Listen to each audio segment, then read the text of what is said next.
তাহলে হরিচাঁদ যদি নবর মধ্যে আসে তাহলে আপনারা তাকে যাবেন না কেন?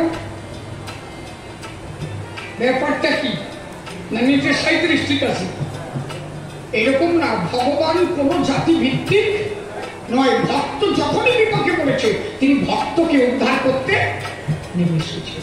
তাহলে উনি যে স্কুল করলেন শুধু নমশূদ্রের জন্য না, উনি চেয়েছিলেন সমস্ত মানব জাতি শিক্ষা গ্রহণ করুক, যাতে সমাজে উন্নয়ন ঘটে।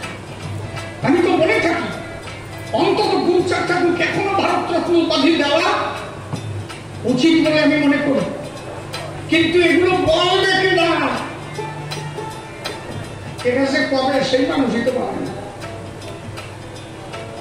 তাহলে একটা উপাধি তো দেওয়া উচিত নাকি? আমি ভুল বলছি নাকি?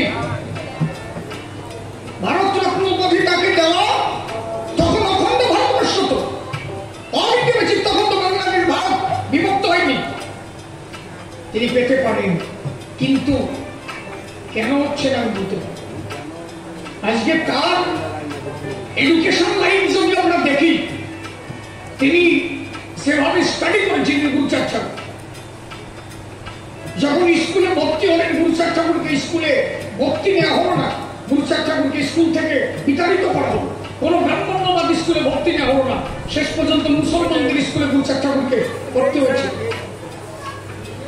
ভাবতে পারো আজকে আমার সমাজের মানুষ এইটুক হবে না।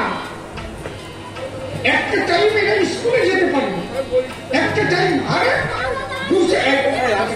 গুরুচাঁদ ঠাকুরের যখন শশীভূষণের যখন চাকরি হয়ে গেল একা ফরিদপুরে, তখন কুমুদ বিহারী মল্লিক অ্যাপ্লাই করলো।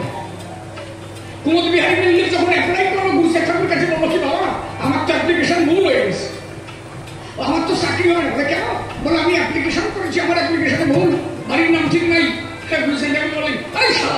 আমার নাম মনে ছিল না তো?